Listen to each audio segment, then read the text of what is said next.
Right. Yeah, I think I've got this on macro. Just putting some charcoal on there, and I'm just getting the jug here just off the boil.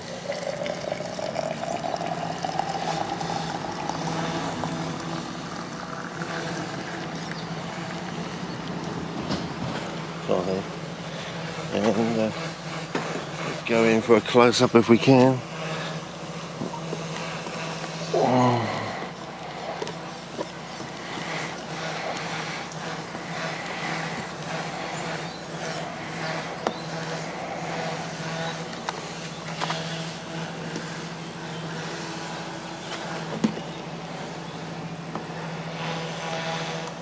Okay.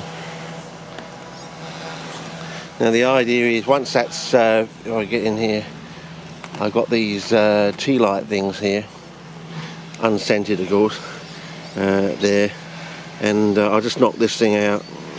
As you can probably see there, the idea is you knock these things out, if I can get it out, and you've got this thing there with a base in there which you just pull out with your, get your whatever you want, and it usually just easily comes out like that. That takes the wick out, and basically now you just got a plug of paraffin candle wax like there, and what you can do is just chop it into pieces, so like into chunks if you want to make it easier, like that. Put to one side, and so 4 nice big clean chunks of paraffin candle wax like there,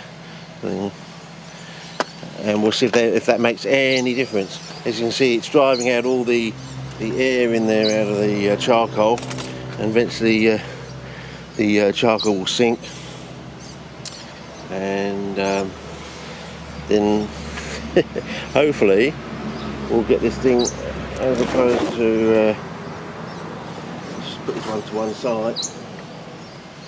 As you can see here, I don't know if you've been able to see that before, you can get the sunlight through it. There's all bubbles coming off this thing now, so I'm assuming they're bubbles of oxygen. So in other words, it's breaking down the water there to produce, but you never know, it could be some other gas. So what we're going to see is, and this took like 3 weeks to start this reaction off, after adding the boiling water, but once it's cooled down, I'm going to add some paraffin candle wax there. Whether the paraffin candle wax will either delay the response, or maybe we won't get green, we'll get red, I don't know. I'm still trying to track down what the redness is in this. Anyway, while we've still got, hopefully, I'll just see if we got what's it saying here. If I, apparently I was on now. See if I take this off, see how close we can get in there. Some of these things with the light on them, and down in there sort of thing. So we'll see. I better double check this, and like there, just in case. Better double check this in case you missed it there too. So if it didn't work or something. It's got a bit of moss on that one. Well, that'll be dead. Well, we think it's going to be dead. Never know, might get a surprise. A moss that can handle boiling hot water. Yeah. Anyway, we'll see how we go with that. And let's move the tripod out of the way, as you do. Sorry about the noise in the background, but the road is closed out there. I don't know if you can see that. Look at that sign now. Yeah, that's what they're doing over there. Let's go off. Okay. So they've got all this some newfangled metal stuff up there on the roof there, and they've got, I don't know if you can see it over there, if you can see the sign. We've got road closure over there. And if we go back over here to our structure, and we've got all this sort of paraphernalia on the roof there, which is very interesting. So yeah, so I don't know if they're going to have slate on the roof or something, but it's very interesting. But anyway, let's go back to Spot Cullen, which is hopefully now on macro setting as well. I'm not sure about that. And we've got the lens. I'm 4 right, 3 down in darkness, even though because we're getting out of the summer into the autumn sort of light and testing, and I'm in the afternoon sort of things. But it's not late afternoon, it's early afternoon. So I just thought I'd put the camera down and see how we go with this one, which seems to be going all right, and with a nice trap there. Hopefully this one's going to settle in. I think it's bending sideways. He's going to put down a root. I think it was bending sideways the other day.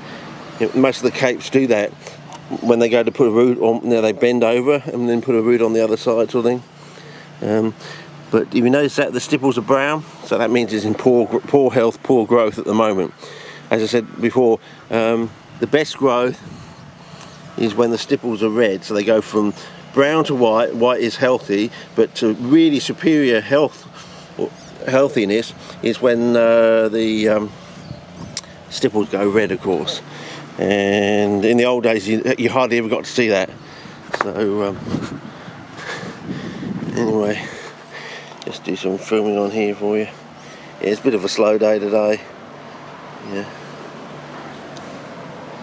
So, anyway, we'll see how we go. And so out of the 7 I put in, 4 survived. 1, 2, 3, 4, 5. So I lost 1, 2. I lost 2 out of the 7, so that one's still alive there. Yeah, just alive. Oh, actually, there's another one on the side there, if you want to count that one. So out of the 8 put in there, 2 died. Though I think we could have done better, fellas. And I put 2 new ones in, and they seem to be okay. But you know, they're not doing anything spectacular. But as I said, we're learning quite rapidly now what the answer probably is going to be. So yeah, got this one in here. So this is in with the sand with the charcoal down the bottom. It's almost at the end of 3 weeks. So you know, from now on, we should start to get this down there. Whether it will be green down there, I don't know. Being anaerobic, it may be pink. What we can do is we can set up another jar and do the same thing again, just put a lid on it and see what happens after 3 weeks. Does it go green or does it go red because it's of a lack of oxygen, sort of thing, assumedly. But then again, if these things can actually generate their own oxygen from the water, it's not going to be anaerobic, is it? So interesting. So we'll see how we go with that. So just a bit of sound on that one there, and so on and so forth down here. So yeah, anyway, let's move over to the important one down here. Now, this one here, the one thing I didn't realise the other day, this is down 2 inches on the top of this one. So basically, if you put 2 inches on the top of this one, that's where this one is. So basically it's twice the size of that one. So that's even more impressive if you take that fact into account. Now we're going to try and go down here on this. Hopefully it's going to be super macro or whatever it is, I don't know. I want to get it down without damaging that. I've got the sunlight. So this Venus flytrap, well, you know, it's alive, it's healthy, but it's come back from, it was really good looking, and then it went down here and it's come back. It's not the best flytrap in the world. And why it's not responding the same way the Sarracenia is, I don't know. Whether there's a delayed response or there's a time or whatever's going on there, it's got to grow out to there and then bang, that will go off. But then again, it's getting late in the season. Even though today the chill's not coming off the Antarctic. If I go back to normal, there's something odd going on over there. Really odd. So whether that's going to start a bushfire, I don't know, but it's a little bit odd over there. It was a bit browny too early on, but they were burning off at some road near Blair, so you know, could have been the smoke mixed up with that. But yeah, it's a bit worrying over there. So yeah, we'll just pull out and we'll take it off. Put on normal focus, and so we've got one last good picture for the season there. I think I'm probably not going to get any more after this. I don't think another one there, but that's about it, I think. Because as I said, even though the chill's not coming off the Antarctic today, it was for the last week or so. And yeah, I think it basically, normally we don't get that until we're into like April. By the third week of April, it's really getting, starting to really get cold at night, and the things are starting to colour up. But we've had a week of this already, and we're, just over the middle of, crossing over the middle of March. So it's basically come 3 to 4 weeks early, maybe 5 weeks early, depending on how you look at things. So, and they're predicting the coldest winter on record since records were kept in 1839. I don't know how they worked that out, yeah. So we'll see how we go, but we'll see how we go. I'm still setting up more and more bottles, going through all the different combinations to see if we can glean something, because at the moment it's sort of zinc is definitely seems to be necessary to make the organism red and to keep it red to the bottom of the container and almost to the top, but this one is a bit, I can't work out why this one is so good as a control. Whether, as I said, the original bottle has charcoal in it, of course, and whether when you shake it up you knock little tiny pieces of charcoal, or whether there was enough pieces, little tiny bits of charcoal in there to actually maintain an anaerobic environment or something, or get the organism to sort of go off in the charcoal there, and it just keeps generating and generating and generating. I don't know, but it's going to take more work. So we'll see how we go. So maybe it may be a case of doing up another control, but the difference is we drop in a lump of charcoal in the bottom, and if it suddenly gets back to this sort of level, we know that the charcoal is definitely involved. And as I said, that's why I'm also setting that one up out there to see whether there is some combination between paraffin candle wax and charcoal, and see if we get a response or something like that. So it may be a combination of in the bottom of your pot you've got to have a candle and charcoal, just like a single candle and a whole load of chunks of big hand-sized chunks of charcoal sort of thing. And maybe it's the candle is enough to make it get into a strictly anaerobic environment.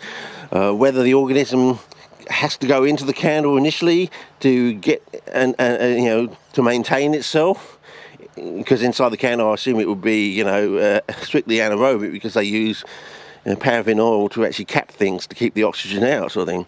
So whether the organism has to go into the candle until the charcoal becomes anaerobic, and then it can come out of the candle and then start growing in the charcoal, and that's why you get this sort of amplification, multiplication of the organism. But it doesn't happen unless you have like a reservoir for the organism to sit in for 3 weeks while the charcoal settles in and becomes, in quotes, strictly anaerobic sort of thing.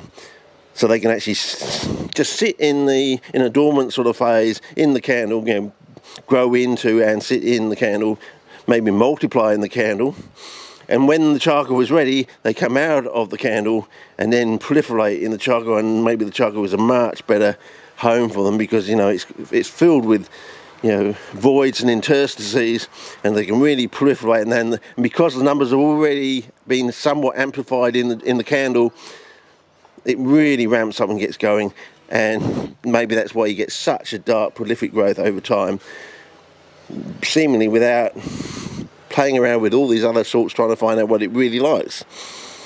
Maybe it's got nothing to do with your elements to a certain extent at all. So that's what but I've got odd things like this where I've got yellowing on the surface. I don't know if I'm on spot culling. Let's go to spot culling. You might like this. So whether this yellowing on the top here is like that, but instead of being green it's yellow, it's just too acidic to be green, and it's sort of mustard yellow, whether that's going to change, because we have this thing that we always seem to see with sphagnum and hypnum moss out in the wild, or even in cultivation, that goes this red. If you notice, you get the green moss, and then it goes sort of through a white stage before it goes into the red.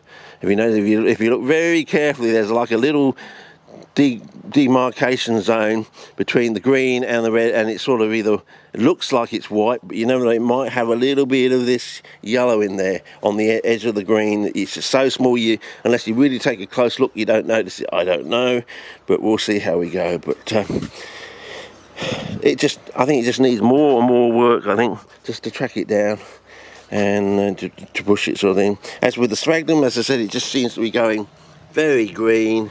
It's really, what would you call this?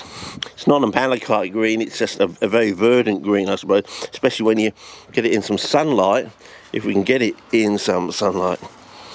Where are we? Trying to get the sunlight. Oh, it was better the other day. I think I've got a JPEG up there where it's in the sunlight at another time of the day, and it's a lot better. But, yeah. Anyway, well, that's about it. Well, this one here, what's this one? Chalk and zinc. So yeah, that seems to, as I said, I don't think chalk's really your enemy. You just have to understand what it does, sort of thing. So and I don't think, as I said, salt's your enemy. I've got this idea that zinc and salt are somewhat interchangeable. They seem to be. And depending on whatever else is in, whether a bit of magnesium or something else is in there, it's going to go green, I think. So yeah, but you can get some nice coloration and growth, especially if we get in the sunlight. I don't. Oh, what is going on with the sun today, fellas? I just can't seem to win. But yeah. Anyway, so you can see there, nice coloration, and we'll try this one in the sun. So as you can see there, quite nice there. But I really like this one here. This is the control sort of thing.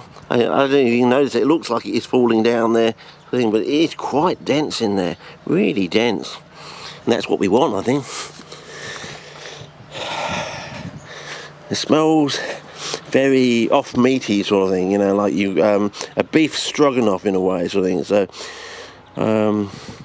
I think we've got these little protein packet piranhas in there. I don't know what they're chewing up, but or the egg, of course. No, yeah, that's got egg in it. Candle and an egg. So I think what we need to try is candle, egg, and a piece of charcoal. I don't know. We'll give it a go, fellas. I think, but I'll go through all the other combinations. Aluminium, magnesium, magnesium and potassium, potassium and aluminium. Blah blah blah, all the urea combos, go through the whole combo, and maybe one bottle will stand out and we'll say, that's what it really actually likes, and we'll obtain some deeper insight. We go beyond salt acting like zinc and zinc acting like salt, and maybe potassium acting like urea and urea acting like potassium, or urea being a result of potassium being in potash being in the soil, and therefore potash is a bit like chalk, because chalk can generate ammonia sort of thing, and you can see where you can go from ammonia to urea sort of thing. You take two ammonia units and bond them together with an oxygen, you've got urea, so you've basically, haven't you? And you can have other combos. You have a methyl group, and you've got acetamide and things like that, and you can see how you can quickly have your chemical Meccano set for these microorganisms quickly being put together and using them as the building blocks for what they want to do. But it's finding that basic fundamental ha moment. That's definitely, they have to have this or they can't grow, or it's got to be this combination, and then if it has to be high this and low that, or it's got to be low that and high this, and you've definitely got to have that element there, or they just cannot grow at all, blah blah blah. Is it zinc?